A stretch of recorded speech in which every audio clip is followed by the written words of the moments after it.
Hello everyone. Today topic is thermal energy. आज हम thermal energy की बात करेंगे स्टेट्स ऑफ मैटर में। थर्मल एनर्जी होती क्या है, इसको थोड़ा डिस्कस कर लेते हैं।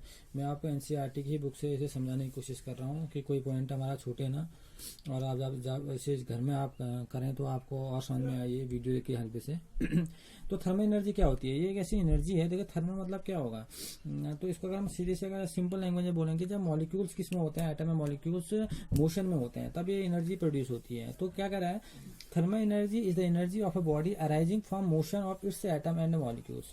जब क्या होता है, जैसे ये कह रहा है कि थर्मल एनर्जी तब प्रोड्यूस होती है जब क्या करता है कि बॉडी के अंदर जो एटम और मॉलिक्यूल क्या होता है, जब वो मोशन की स्टेट में होते हैं, तो उससे क्या जो एनर्जी प्रोड्यूस होती है उसे बुलाया जाता है थर्मल एनर्जी। तो कह रहा है it is directly proportional to the temperature. और ये किसके डायरेक्टली प्रोपोर्शनल होगी? टेम्परेचर के। जैसे आप वाटर है, वाटर में आप देखते हैं, आप वाटर को जब बॉयल करना स्टार्ट करते हैं तो क्या होता है, वाटर के जो एटम होते हैं, जो मॉलिक्यूल होते हैं, क्या होते हैं, वो उनमें मोशन पैदा होता है। मोशन पैदा करने के बाद वो गर्म होने लग जाते हैं, यानी कि वाटर क्या होने लगता है, बॉयल होने लग जाता है। तो वो थर्मल एनर्जी का एग्जाम्पल है। तो कह रहा है it is major to average kinetic energy of the particle of the matter. तो आप इसे कैसे आप इसे देख सकते हैं, आप अगर आप उसको डिटरमाइन करना हो थर्मल एनर्जी को, तो आप कैसे शो करेंगे? आप इसकी एवरेज, यानी कि हम बोल सकते हैं कि काइनेटिक एनर्जी के करस्पॉन्डेंस आप इसको पता करेंगे। क्यों? क्योंकि आप क्या होगा, जब आप टेम्परेचर बढ़ाएंगे तो मॉलिक्यूल क्या होंगे, वाइब्रेट होने स्टार्ट करेंगे, तो उनमें क्या पैदा होगा, मोशन। और मोशन की बात जहां से आती है, यहाँ पर को बात निकल के आती है काइनेटिक एनर्जी की बात निकल के आती है, ठीक है ना। तो और मोमेंट के लिए जो रिस्पॉन्सिबल होता है वो काइनेटिक एनर्जी रिस्पॉन्सिबल होती है। तो हम ये कह रहा है इस टाइप के मोशन को, this type of momentum is called thermal motion. तो इसको बोला जाता है थर्मल मोशन बोला जाता है। अब ये थर्मल एनर्जी हमने पढ़ी क्यों, इसका क्या मतलब है इंटरमोलिकुलर फोर्सेस से, तो हम इसको समझ लेते हैं। तो ये कह रहा है intermolecular forces versus thermal interaction. Intermolecular force और थर्मल इंटरेक्शन को अगर हम एक दूसरे के आमने सामने रखें तो क्या हमारे पास क्या बोल सकते हैं, कंक्लूजन का निकल के आ सकते हैं। तो देखिए ये कह रहा है हमने इंटरमोलिकुलर फोर्सेस के बारे में तो पढ़ लिया है, ठीक है ना। अब हम किसके बारे में पढ़ने जा रहे हैं, कह रहा है ये कह रहा है हम पढ़ने जा रहे हैं यहाँ पर को थर्मल एनर्जी के बारे में। तो कह रहा है थर्मल एनर्जी के बारे में हमने पढ़ा कि थर्मल एनर्जी कब होगी, जब हम इसे टेम्परेचर बढ़ाएंगे। तो ये कह रहा है देखिए 3 states of matter are result in the balance between intermolecular force and thermal energy of the molecule. तो कह रहा मेन इंपोर्टेंट बात अगर आप दोनों में देखें तो ये कह रहा है कि आपके जो स्टेट्स ऑफ मैटर में 3 स्टेट हैं आपकी, जो हम पढ़ते हैं सॉलिड, लिक्विड और गैस जनरली, उसमें कह रहा है जो बैलेंस करता है उनके बीच में, जो उनको अलग करता है एक दूसरे से, वो है एक तो इंटरमोलिकुलर फोर्स है और दूसरा क्या है, थर्मल एनर्जी है। जैसे इंटरमोलिकुलर फोर्स है तो एक में हाई है, एक में मॉडरेट है, एक में क्या है, वेरी लो, ठीक है ना। तो अगला उसमें अभी थर्मल एनर्जी में भी एक में क्या है, बिल्कुल मोशन नहीं है, जैसे सॉलिड की बात करें, लिक्विड में थोड़ा मोशन है, और गैसेस के जो पार्टिकल सबसे ज्यादा मोशन में रहते हैं। तो ये उन दोनों को डिफरेंस पैदा करने के लिए भी, स्टेट्स ऑफ मैटर के बीच में बैलेंस बनाए रखने के लिए भी इंटरमोलिकुलर फोर्स और थर्मल एनर्जी क्या होती है, एक इंपोर्टेंट क्राइटेरिया है। तो कह रहा है when molecular interaction are very weak. अगर मॉलिक्यूलर इंटरेक्शन क्या होगा, बहुत वीक होगा, बहुत कमजोर होगा, molecules do not clang together to make a liquid और solid unless thermal energy is reduced by lowering the temperature. अब देखो बहुत सिंपल सी बात कह रहा है, अगर आपका इंटरमोलिकुलर फोर्स ऑफ अट्रैक्शन जिसकी हम बात करें, अगर वो वीक है, ठीक है ना, अगर वो वीक है उसका मतलब है कि जो अगर आप वीक है, वीक किस पे होगा इंटरमोलिकुलर फोर्स ऑफ अट्रैक्शन, क्योंकि सॉलिड में तो हाई होता है, लिक्विड में और जो गैसेस होता है उस पर वीक है, ठीक है ना। अगर आपने कब किया आपने, और दूसरा अगर हम उसमें टेम्परेचर और लो कर दें, टेम्परेचर आपने लो कर दिया, तो अब टेम्परेचर लो हो गया तो अब मोशन में आना बंद हो गया, मोशन में आने बंद हो गए, तो उससे क्या हो गया, उनके बीच में जो इंटरेक्शन होगा वही बहुत कम हो जाएगा। क्योंकि अब जब मोशन में आता है तो एक दूसरे के पास आने लग जाते हैं मॉलिक्यूल, लेकिन अब क्या है, क्योंकि पास कैसे वो एक दूसरे से टकराने लग जाते हैं, अगर हम एक क्लोज वेसल में उसको ले ले तो लेकिन ऐसा यहाँ होता नहीं है। कह रहा देखो ना, gas do not liquefied on compression only. अगर आप गैसेस को सिर्फ कंप्रेशन के थ्रू अगर आप लिक्विफाई करें तो दैट इज नॉट पॉसिबल, ठीक है ना। Although molecules come very close to each other and intermolecular force operate to the maximum. क्या होगा, मॉलिक्यूल से एक दूसरे के पास आएंगे, ठीक है ना, इन केस में, और होगा क्या, इंटरमोलिकुलर फोर्स इनके बीच में ऑपरेट होगा और मैक्सिमम की ओर जाएगा। However when thermal energy of molecule से रिड्यूस्ड, अगर आप थर्मल एनर्जी मॉलिक्यूल की रिड्यूस कर दो बाय लोअरिंग द टेम्परेचर, कैसे होगा वो, लो टेम्परेचर को लो करने से, the gases can be easily liquefied. तो गैसेस अपने आप ही क्या हो जाएंगी, लिक्विफाइड हो जाएंगी। तो हम क्या कर सकते हैं, thermal energy and the molecular interaction energy of a substance in 3 states. अगर हम इसको देखें तो देखो गैस, लिक्विड और सॉलिड, तो यहाँ पर कोई इंटरमॉलिक्यूलर इंटरेक्शन दिखा रहा है, देखो सबसे बढ़िया किसमें होता है, सॉलिड में, फिर लिक्विड में, फिर गैस में। अगर आप इसी का उल्टा देखेंगे तो यहाँ पर को देखिए उल्टा होता है, सॉलिड में बिल्कुल भी थर्मल एनर्जी होती नहीं है, लिक्विड में क्या होता है, थोड़ा ज्यादा होती है, गैस में सबसे ज्यादा। तो वही बात यहाँ को निकल के आ रही है। अगर आप देखेंगे थर्मल एनर्जी सबसे ज्यादा काइनेटिक एनर्जी आप किसमें देखेंगे, गैसेस में। इसलिए हम पढ़ते भी हैं काइनेटिक थ्योरी ऑफ गैसेस के बारे में, क्योंकि सबसे ज्यादा गैसेज मिलती है हमें, ठीक है ना। तो ये दोनों एक दूसरे का क्या है, रिलेशन भी अगर हम देखें तो, अगर आप देखें इंटरमॉलिक्यूलर इंटरेक्शन इस टाइप से इंक्रीज होता है, और अगर आप यहाँ को देखें तो इसका उल्टा होता है आपकी थर्मल एनर्जी का। तो ये इन दोनों के बीच में डिफरेंस भी है, और ये स्टेट्स ऑफ मैटर को बताने का क्राइटेरिया भी दोनों, ठीक है ना। तो ये था इनका इंटरेक्शन के बारे में था। ओके, अब हम जो पढ़ेंगे इसकी नेक्स्ट स्टेट पढ़ेंगे, ये गैसेज स्टेट। अब गैसेज स्टेट क्या होती है इसको समझते हैं।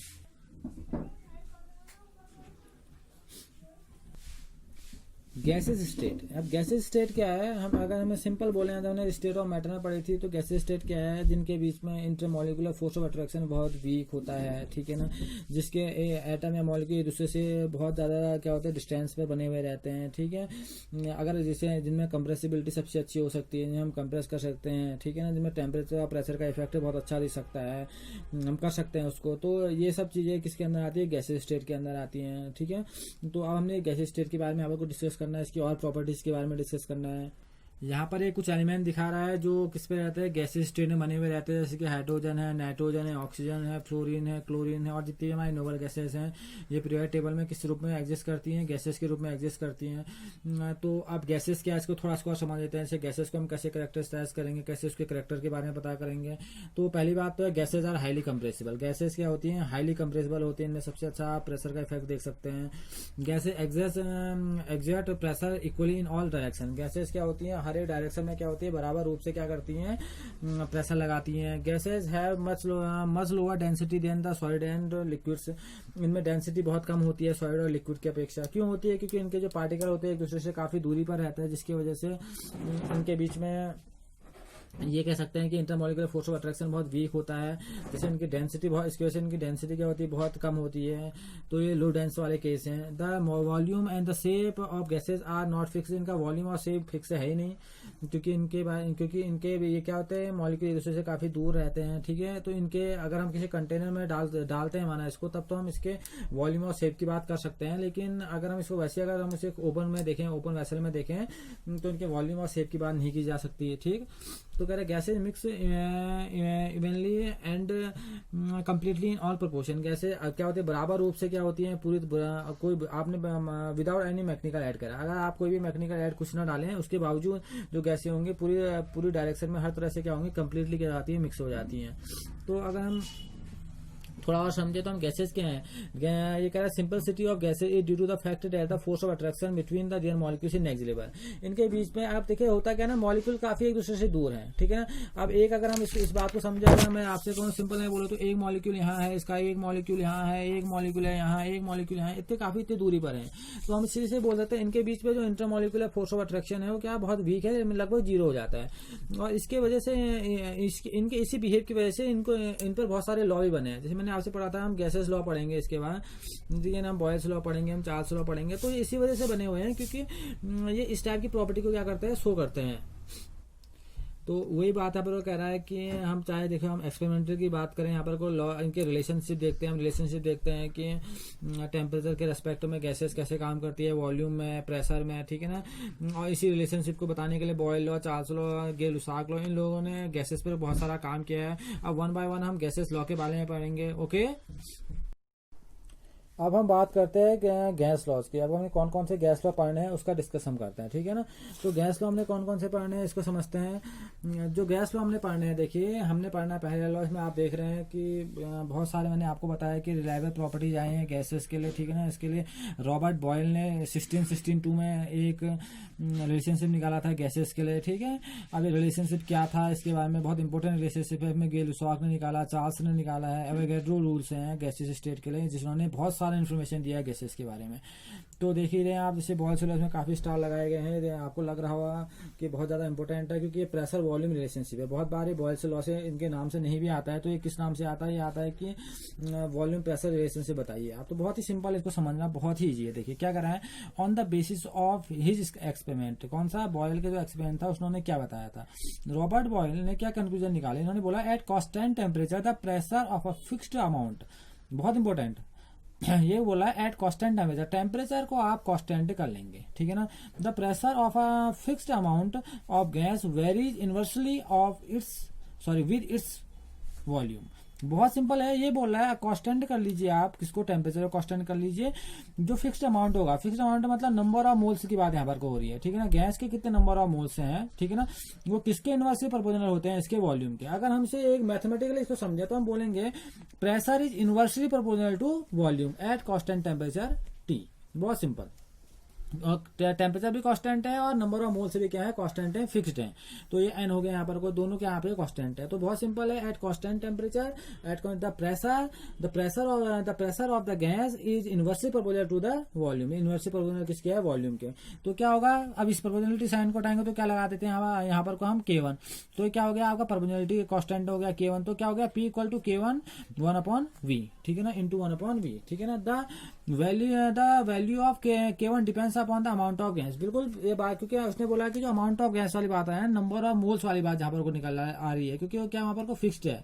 तो ये कह रहा है जो वैल्यू होगी कांस्टेंट K1 की, किस पर डिपेंड करेगी, वो अमाउंट ऑफ गैस पर डिपेंड करेगी, टेम्परेचर ऑफ गैस पर क्या करेगी, डिपेंड करेगी, क्योंकि वो चीजें क्या उसमें कांस्टेंट है। और जो यूनिट होंगी आप उसे P और V के रूप में एक्सप्रेस करेंगे। अगर मैं इस रिलेशनशिप को थोड़ा सही कर लूं तो मैं क्या बोल लूंगा, PV इक्वल टू K1। तो यहाँ पर क्या आ गया, PV इक्वल टू K1, जो आपकी इक्वेशन आई थी, इस इक्वेशन से क्या निकल के आया, PV equal to K1। It means that at constant temperature product of pressure and volume. इसका मतलब है कांस्टेंट टेम्परेचर पर जो प्रोडक्ट होता है प्रेशर और वॉल्यूम का, वो क्या होता है, फिक्स्ड होता है। जब क्या होती है, अमाउंट ऑफ गैस क्या होती है, कांस्टेंट होती है। बहुत सिंपल है। तो कह रहा है it means that at constant temperature product of pressure and volume of a fixed amount of gas is constant. तो यहाँ पर को जो फिक्स्ड अमाउंट ऑफ गैस होती है वो भी क्या होती है, कांस्टेंट होती है। किसका प्रोडक्ट कांस्टेंट होता है, प्रेशर और वॉल्यूम का जो प्रोडक्ट होता है वो भी क्या होता है, कांस्टेंट होता है, कांस्टेंट टेम्परेचर। बहुत सिंपल सी चीज है।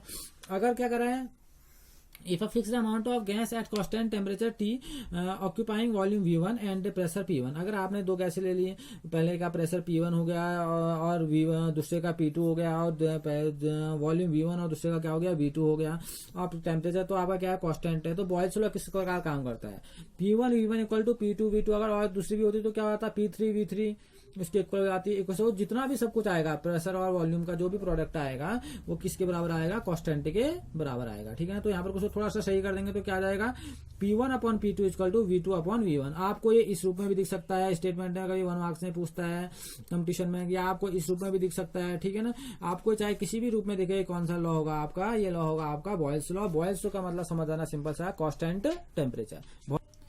अब मैं आपको यहाँ पर को ग्राफ दिख रहा है, इस ग्राफ को समझा देते हैं कि एक्चुअल में है क्या। देखिए कह रहा है फिगर 5.5 में क्या शो हो रहा है। देखिए तो अगर आप इसमें देखेंगे तो एक ग्राफिकल रिप्रेजेंटेशन है किसका, बॉयल्स लॉ का। आप देख रहे हैं वॉल्यूम और प्रेशर के बीच में एक ग्राफ बना हुआ है। तो अब देखो ये है क्या, इसको समझते हैं। फिगर 5.5 में क्या हो रहा है, in this graph the equation from the equation 5.3, जो आपकी इक्वेशन आई थी लास्ट में 5.3, पीवी इक्वल टू K1 के इक्वलेंट जो आई थी उसकी बात यहाँ पर को, और ये P और V में लिया गया है, और ये वैल्यू किसको दिखाएंगे, K1 को दिखाएंगे, कांस्टेंट टेम्परेचर की बात को यहाँ पर बताएंगे। देखो ये क्या करा है, अगर आप देखेंगे कह रहा है डिफरेंट टेम्परेचर पर, अगर आप में से डिफरेंट टेम्परेचर पर, उसने टेम्परेचर क्या कर रखा है, अलग अलग कर रखा है। देखिए 200 ले रखा है एक जगह, 400 ले रखा है, 600 ले रखा है, ठीक है ना। अलग अलग टेम्परेचर यहाँ पर को ले रखे हैं। तो ये क्या कर रहा है, the value of K1 for each curve is different because for a given mass of gas it varies only with temperature.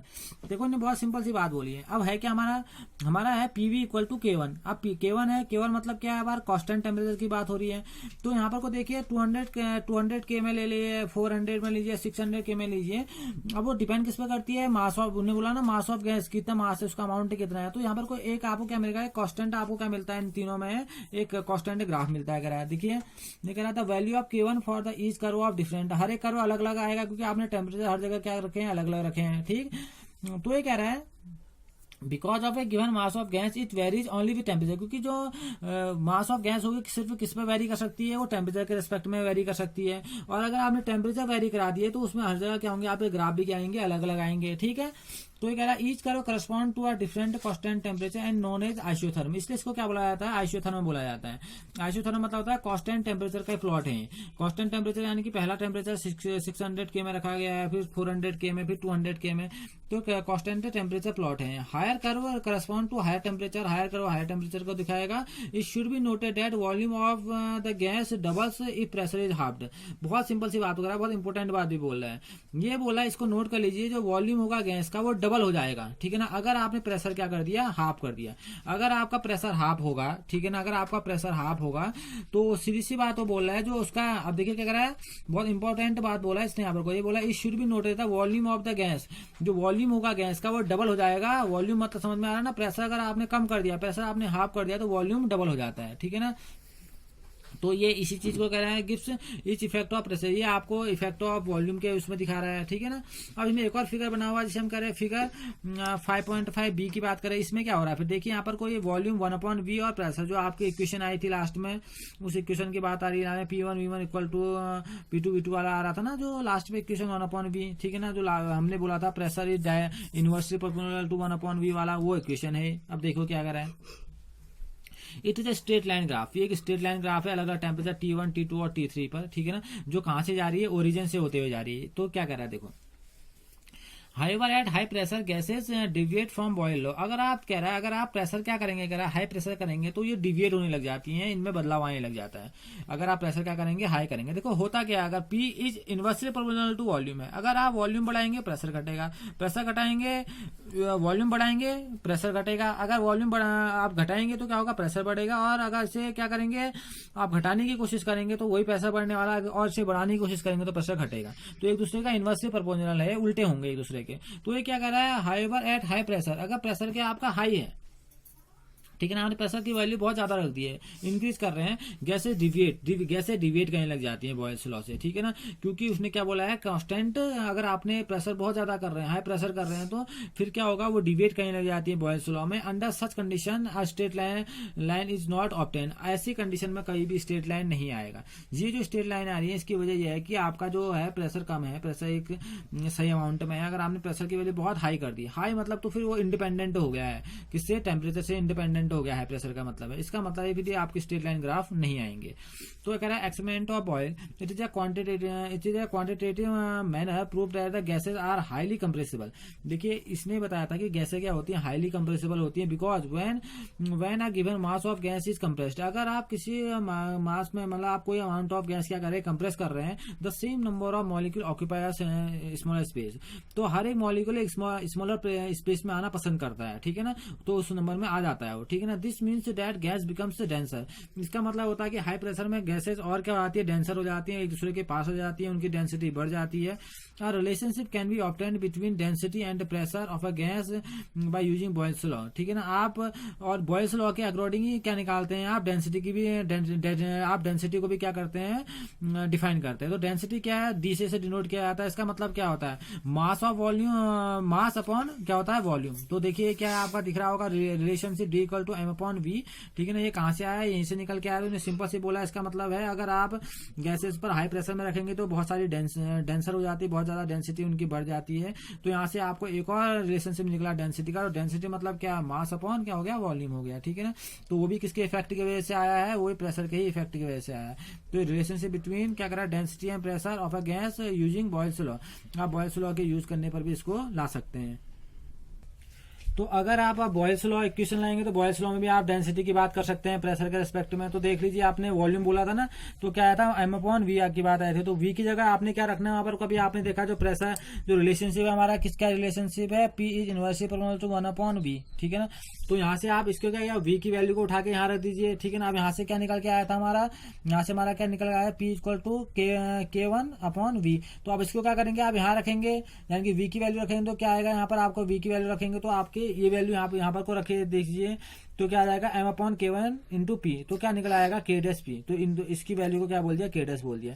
तो ये भी क्या करा, this show that the constant temperature and pressure is directly proportional to the density of a fixed mass of gas. यहाँ से एक relationship और निकला डेंसिटी के लिए, जिसको बॉयल्स ने भी समझाया था। तो कह रहा है ये रिलेशनशिप क्या है, एट कांस्टेंट टेम्परेचर, आप टेम्परेचर कांस्टेंट करेंगे तो कह रहा है प्रेशर इज डायरेक्टली प्रोपोर्शनल, तो प्रेशर किसके डायरेक्टली प्रोपोर्शनल हो जाता है, कह रहा है डेंसिटी के। सीधी सी बात है, अगर प्रेशर हाई हो रहा है डेंसिटी अपने आप ही हाई, प्रेशर लो तो डेंसिटी अपने आप ही लो। तो ये भी बताने वाला कौन था, बॉयल्स लॉ था। ओके, तो आज हमने किसके बारे में जाना, आज हमने गैसेस लॉ के अंदर हमने बॉयल्स लॉ के बारे में जाना। अब नेक्स्ट लेक्चर में बात करेंगे चार्ल्स लॉ की। Okay, thank you.